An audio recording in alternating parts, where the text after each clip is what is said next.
sacrificed his only son for the sake of creatures which was placed so lowly as there was no comparison whatsoever. And the very worst among them, the most sinful. For their sake, he sacrificed his innocent lamb. Their reasoning is the other way around. This, of course, I accept what you're saying, but I'm just trying to say that they feel that, just as God has asked us to sacrifice the best of what we have, so He, not for the sake of anything, for the sake of pleasing God. When you make a sacrifice, you don't do it for the sake of your son. This is again, the premise is not correct. The concept of sacrifice is to save the best you have. To save the best? Yes.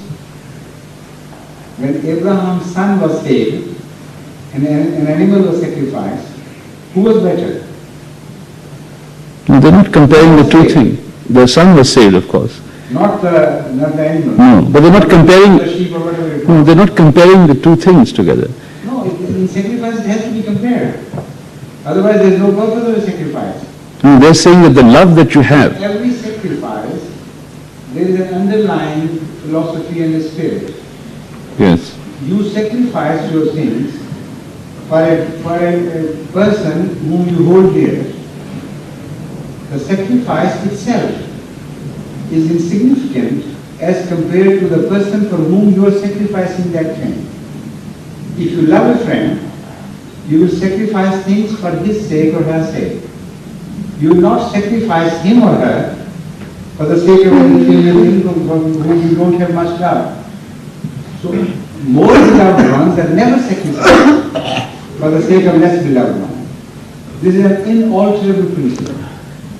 You will never see even the remotest possibility of exception in such cases. Otherwise, the very concept of sacrifice would become topsy-turvy and there will be no order left in things. So first of all, you should discuss with them the philosophy of sacrifice. Who is sacrificing why? For whose sake? Then you, of course, another partner has to do that. Otherwise, the sacrifice doesn't mean anything. Every concept of sacrifice creates two poles, negative and positive, like that. So there is always a higher end to a sacrifice and a lower end. And the underlying philosophy is that for the sake of the higher end, you sacrifice the lower end. Never vice versa. True. Yes, I have not looked at it from this point of view. Thank you.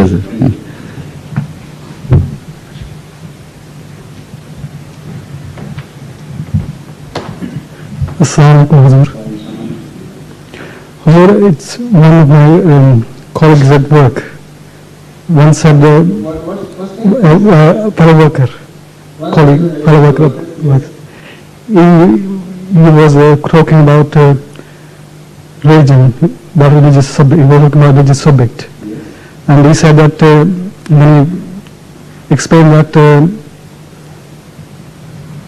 these clever, in some cases in religions they are clever, one particular person is clever and he goes into a desert, wise old man with a white beard goes to, for example, goes to a desert and he starts fasting and he starts, when he's in solitude and he goes away and because of the heat he starts hallucinating and then he starts writing, he writes a book. And he happens to be clever than other people, so therefore he was trying to explain that. He must have been clever, but I'm not clever enough to understand this. he explained that to us. Yes. Show patience with me. Yes. You were too fast for me to comprehend what you are saying. So why not? I know we have ourselves made the rule that we should address this session in English because the Englishmen who don't understand Urdu. And people of younger generation coming here also do not understand Urdu. So the rule is set by us together, consent, common consent. But I will make an exception here. I will literally take media or the dialogue and make yourself clear. After that I will translate that question so everybody will be with us. Right? So I will speak in English because he talked in English actually, so he's an Englishman. He's an Englishman.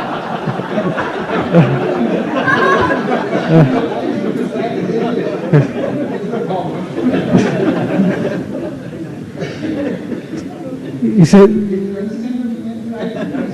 sorry, Hazur, You understand? You know his language. he said, Please. You translate it.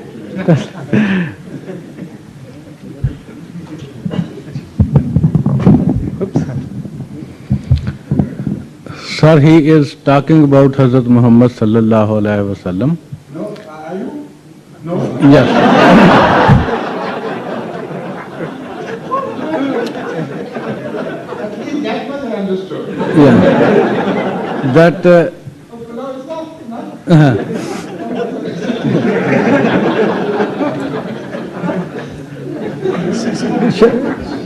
I will try again, Hazur.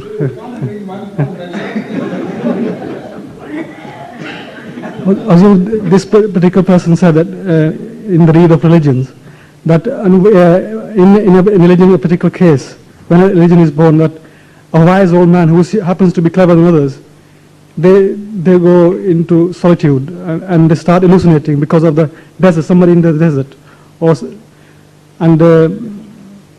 as well as some of these religions in the Middle East that originate there, they happen to be clever, and because the sun acts upon them and start hallucinating, and they start writing books. That was the actual question. And Why don't they do it now? so I couldn't refute him. Cool down. I couldn't refute to. The question is, he was partly right that he was talking of the phenomenon of prophethood, the institution of prophethood. So he was not talking particularly about Muhammad, but you understood him close enough.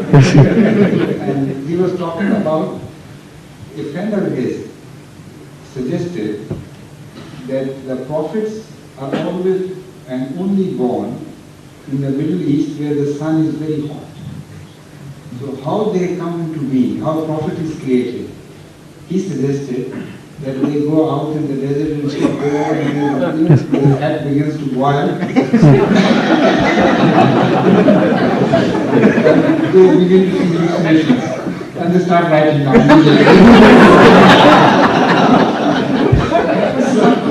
This book comes into being. Is that right? Yes.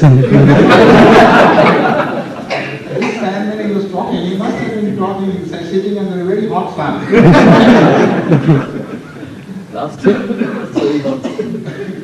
So I couldn't refute him. I had to answer back.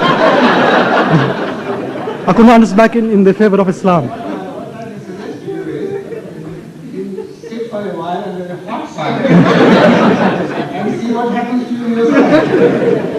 Maybe you're excited enough to be able to refute him. Exactly.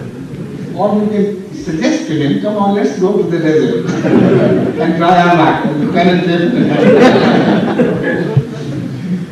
I think that's the only answer. Hazur, can I make a suggestion, please?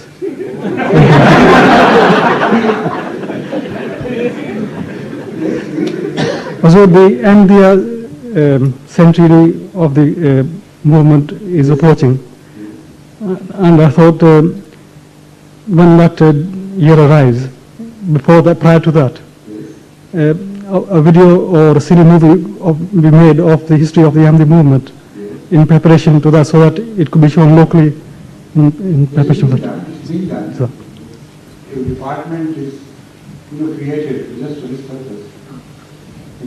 so. Yes, Mr.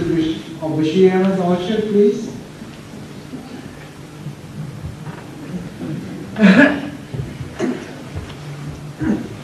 Your son enjoyed this quest very much, He's going back into his elements. Hazur, I would just like to ask a simple question. Is there any objection to beautifying or decorating